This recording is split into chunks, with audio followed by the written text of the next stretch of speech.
동산교회 시간. 이 시간 말씀에는 물된 동산교회 담임 조병선 목사님입니다.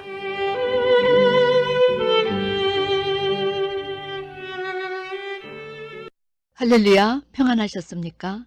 지난주까지 우리는 성경의 결론인 계시록에서 제시하시는 7대 축복에 대해서 32주, 거의 7, 8개월을 공부했습니다. 그런데 여러분, 성경이 제시하시는 결론적인 축복을 들으시면서 어떤 생각이 드셨는지요? 저는 그것이 매우 궁금합니다. 왜냐하면 이 내용을 처음 접하시는 분들은 예외 없이 그동안 우리가 생각하고 들어왔던 그런 축복의 개념과는 너무나 다르고 생소하다 고백하셨기 때문입니다. 그러나 생소하게 들려도 괜찮습니다. 계시록 2장을 보면 사단의 위가 자리 잡았던 버가모 교회에 대해서도 주님께서 심한 꾸중을 하셨지만 곧 회개하라 하시며 해결 방안을 제시하여 주셨습니다. 신앙이 미적지근해서 주님께서 내 입으로 내치고 싶다 하셨던 그 라오디게아 교회도 주님은 회개하라 하시며 그 미적지근한 신앙에서 탈피할 수 있는 해결 방법을 제시해 주셨기 때문입니다. 지금도 마찬가지지요. 예수 그리스도는 어제나 오늘이나 영원토록 동일하십니다. 주님은 우리에게도 이제야 이 축복의 내용을 들었느냐? 지금도 늦지 않다. 먼저 회개하라. 그리고 신앙의 정로를 걸어라. 이제라도 이 말씀을 깨닫고자 하는 그런 의지를 가졌다면 너도 이 축복의 수요자가 될 수 있다 말씀하시기 때문입니다. 여러분, 이 시대에 사는 우리에게도 이 축복의 수요자가 되기 위해서는 주님께서 라오디게아 교회에 제시하셨던 세 가지 방법이 결론적인 해결책이라 하십니다. 혹 기억하실 수 있겠습니까? 첫째, 내게서 불러 연단한 금을 사서 부유하게 하라 입니다. 저는 불러 연단한 금의 의미를 두 가지 면에서 생각해 볼 수 있다고 생각했습니다. 첫 번째는 이 작은 책의 인봉을 떼기 위해서 주님께서 십자가의 모진 고통과 고난을 받으셨습니다. 그 결과 장래 하나님 나라에 반드시 속히 일어날 하늘에 속한 기밀 내용을 우리가 들을 수 있는 기회를 주셨지요. 이 내용이 실제 일어날 실상 계시이기 때문에 순도 100% 불러 연단한 금이라고 하는 것입니다. 두 번째, 이 계시록은 젖먹이들이 먹을 수 없는 단단한 양식입니다. 계시록은 감추인 만나로 장성한 자들이 이겨야 먹을 수 있는 양식으로 제시되어 있기 때문에 불러 연단한 금이라 하는 것입니다. 둘째, 흰옷을 사서 입어 벌거벗은 수치를 보이지 않게 하라. 왜 주님은 흰옷을 사서 입는 것을 어린 양의 혼인잔치 예복으로 제시하셨을까요? 장래 될 일을 알고 신앙생활에 정로를 걷지 않으면 시간 낭비여 헛수고임을 알게 됩니다. 그리고 무엇보다 하나님 나라 4대 비밀을 알게 되지요. 그런데 그 4대 비밀이 첫째가 목사요, 둘째가 교회요, 셋째가 음료교회요, 넷째가 장래에 나타날 적그리스도이니 적그리스도는 둘째 치고라도 신앙생활에 있어서 가장 중요한 것이 내가 소속된 교회가 어떤 교회인가, 나는 지금 어떤 목사님을 만나 그로부터 어떤 생명의 말씀을 듣고 있나, 말씀의 중요성을 깊이 깨닫게 되니 자기 신앙의 삶을 재점검하게 된다는 것입니다. 계시록 18장에 지팡이 같은 갈대나 스가랴 4장의 다름줄이란 단어가 바로 그런 의미입니다. 계시록을 알게 되면 내용 자체가 우리의 신앙의 삶을 재점검해주는 바로미터가 된다는 것입니다. 제 경우는 목사니까 나는 성경적으로 때를 따라 양식을 먹이는 목사인가? 예, 자기 점검해서 아니야. 아직 마지막 영원한 복음을 전하지 못하고 있어. 이것이 드러나니 그야말로 발에 불 떨어진 격이었습니다. 그때부터 교회와 집만 왔다 갔다 하면서 성경에 더 몰입하여 정진했지요. 이것은 계시록을 공부하고 안 하고의 문제가 아니라 목회를 안 하면 몰라도 하면 성경을 통째로 먹지 않으면 하늘에서 인정받지 못한다는 원천적인 문제에 부닥쳤기 때문입니다. 성도 여러분도 마찬가지 입장에 처하십니다. 나는 때를 따라 양식을 먹이는 교회에서 새 양식을 제대로 먹으면서 신앙생활을 하고 있나? 내 신앙의 삶의 질은 어떤가? 이 읽기만 해도 복이요 듣기만 해도 복이라 강조하시는 이 내용을 과연 나는 얼마큼 이해하며 신앙생활을 해왔나? 신앙의 대각성을 일으키지 않으면 결코 천국에 입성할 수 없다는 사실에 부닥치니 어찌하든 회개해서 이 흰옷이라는 천국 입성 티켓을 준비하지 않으면 안 된다는 사실에 부닥칩니다. 그리고 지금이라도 결단하지 않으면 불모탱이라는 사실이 연이어 떠오르지요. 그동안 모두 몰라서 그냥 지냈지 이 내용을 분명하게 인지하면 누구를 막론하고 초이스가 없다는 사실입니다.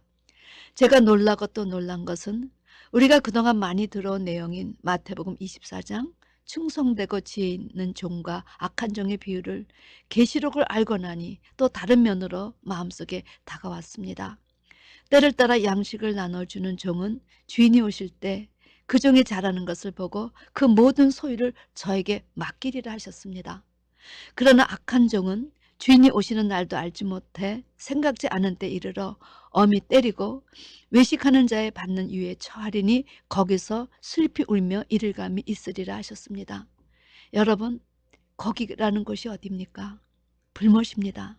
그런데 이 불못이란 곳이 얼마나 말할 수 없이 참혹한 것인지 거기서 후회하고 슬피 울며 이를 간다는 것입니다. 그러나 그곳에서 아무리 후회해도 이미 늦었지요. 슬피 울어도 더 이상 기회가 없는 것이 바로 불못이라는 곳입니다. 주님께서 이런 이유로 때를 따라 양식을 나눠주는 종을 제시하시고 해결책을 신앙의 정로를 걷고 회개해서 하나님의 말씀대로 사는 믿음의 결국 행하는 믿음이요. 이것이 바로 우리가 예배해야 할 신앙의 마지막 옷 어린 양의 혼인잔치 예복이라 하시는 것입니다. 그러나 지금 이 시대도 대다수가 라오디게아 교인들처럼 벌거벗었으나 그 수치를 알지 못한 채 살고 계시의 내용을 전하는 목자도 드물다고 한탄하십니다. 계시록을 기록한 이후 2000년의 세월이 지났는데도 불구하고 아직 대다수 교회가 이 내용을 외치는데 침묵하기 때문입니다. 계시록 마지막 22장에서 이 책에 기록한 예언의 말씀을 감하는 자는 생명나무 및 거룩한 성에 참여함을 제하여 버린다 하셨으니 어찌하든 이 시대 목회자나 성도들 모두 함께 회개하며 우리가 어떻게 하면 이 말씀을 제대로 배울 수 있을까 마음을 모으고 의지를 세우면 성령 하나님께서 사람의 줄, 사랑의 줄을 붙잡게 해주시어 이 현실의 문제를 타파할 수 있도록 도와주신다는 사실입니다. 저는 지금이라도 이 계시록의 예언의 말씀을 깨닫지 못하면 천국 입성에 실패한다는 것을 이번 33주간을 통해서 의식했다는 것 자체가 복이라 생각하고 있습니다. 셋째는 안약을 사서 눈에 발라보게 하라. 사랑하는 성도 여러분, 소경의 눈을 뜨게 하여 볼 수 있게 하는 안약이 실제 존재한다면 얼마나 좋겠습니까? 이 안약은 계시록의 실상 계시란 사실을 의미한 것입니다. 우리 주님은 도마가 부활하신 주님의 그 손의 못자국을 보며 내 손가락을 그 못자국에 넣어야 믿겠다 하는 것을 아시고 믿음 없는 자가 되지 말고 믿는 자가 되어라 하시며 너는 나를 본 거로 믿느냐 보지 못하고 믿는 자들이 복되다 하신 분이었습니다. 그러나 이 하늘에 속한 내용을 마지막 당신의 백성에게 보여주시기 위해서 모진 십자가의 고난을 받으셨을 뿐만 아니라 실상 계시로 기록해 하셨습니다. 이제 마지막 기회이니 보고라도 믿으라 하신 것이지요. 저는 이런 주님의 마음을 읽고 이 말씀을 나팔처럼 외치는 자의 대열에 섰습니다. 이런 주님의 마음을 알고 나니 이제 막 교회를 개척했는데도 교회를 부흥시키기 위한 노력보다는 한 사람이라도 더 이 내용을 알려 보고라도 믿으라고 저도 말하고 싶었기 때문입니다. 천국의 실상과 지옥의 실상을 보고 나니 얼마나 마음이 조급해졌는지요. 목회는 수로서의 성장이 아니라 한 사람이라도 제대로 회개하게 하고 예복을 준비하는 알곡 백성을 만들어 거룩하신 하나님의 흠도 티도 없는 아들들이 되게 하는 것이기 때문이었습니다. 사랑하는 성도 여러분, 수년간 암기말 환자를 진료한 한 일본 의료 전문가가 1000여 명의 환자를 대하면서 죽을 때 후회하는 것 25가지란 책을 발간했습니다. 그 안에는 우리 인생이 자기 삶의 마지막 순간에서 가장 많이 후회하는 품목 5가지가 제시되어 있었습니다. 첫째는 자신의 몸을 소중히 여기지 않았다. 둘째, 자기 소유에 대해서 어떤 결정을 하지 못한 채 죽음의 문턱에 섰다. 세 번째, 자기 꿈을 실현하기 위해 전력을 다하지 않았다. 넷째, 건강을 잃기 전에 좀 더 맞는 것을 먹지 못했다.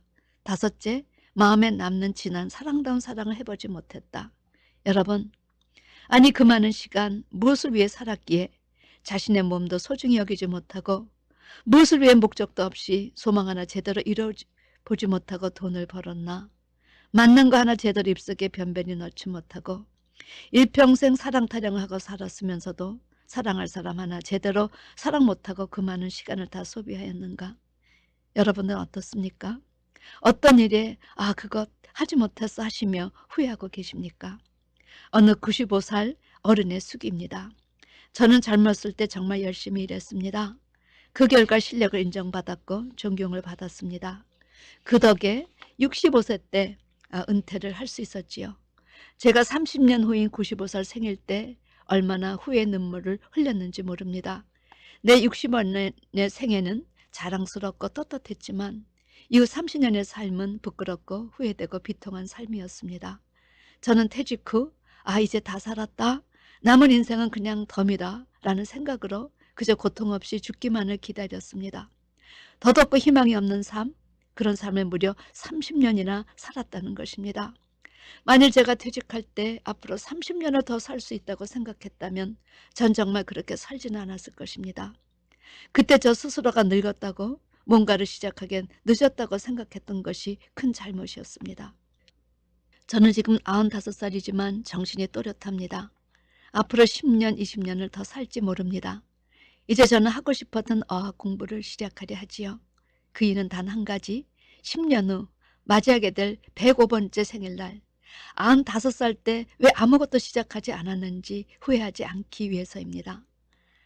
여러분, 이분은 95살의 나이에 이르러서야 자기 틀을 깨고 후회하지 않는 삶을 살기 위해 의지를 동원하신 분이십니다. 이렇게 덧없이 흐르는 것이 세월입니다. 일본인들의 인생 해고와 후회, 한국의 어느 노인의 늦은 후회와 새로운 삶에 대한 고백을 들으시면서 여러분은 어떤 생각이 드셨습니까? 저는 이들의 삶의 내용에서 하나님이란 틀 안에서의 삶의 내용이 빠진 것, 그것이 이런 후회를 늦게 한 가장 큰 원인이 아닐까 생각해 보았습니다. 이들은 사후의 세계에 대한 어떤 준비도 없이 인생들을 사신 분들이십니다. 언젠가 제가 가장 무지한 사람이 누구냐? 죽으면 그만이라는 말을 아무렇지도 않게 하는 사람이라 한 적이 있습니다. 죽으면 간단하게 그냥 그만입니까? 세상 사람이 그렇게 생각하는 그것은 알지 못해 그렇다 치더라도 교회를 다니시는 분들조차 그렇게 말하는 분이 계십니다. 이제 우리는 우리 스스로 만든 틀을 깨어야 합니다. 그리고 예수 안에서 새로운 틀을 만들어야 합니다. 95세에 학교에 들어가 105세가 되셨을 때 학교 졸업장을 소유하심으로 새로움을 더하셨다 해도 이 졸업장, 명함, 자신의 세상적 이력으로는 천국에 들어갈 수 없기 때문입니다. 그런데 하나님을 믿으면서도 이렇게들 살아도 되는가? 얼마나 많은 소망을 제시하여 주셨는데 그 소망은 이 땅에서 일시적으로 얻는 축복이 아니에요.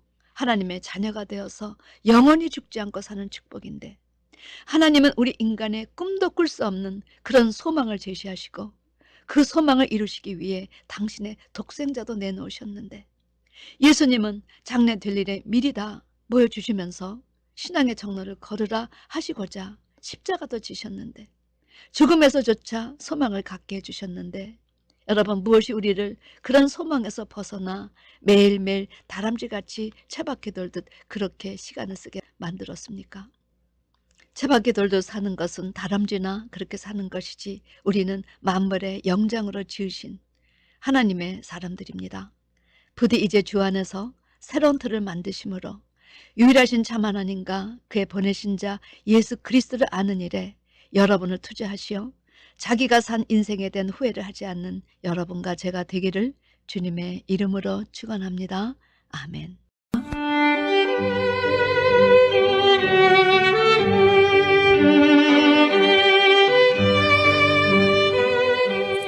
지금까지 말씀에 물된 동산교회 담임 조병선 목사님이었습니다.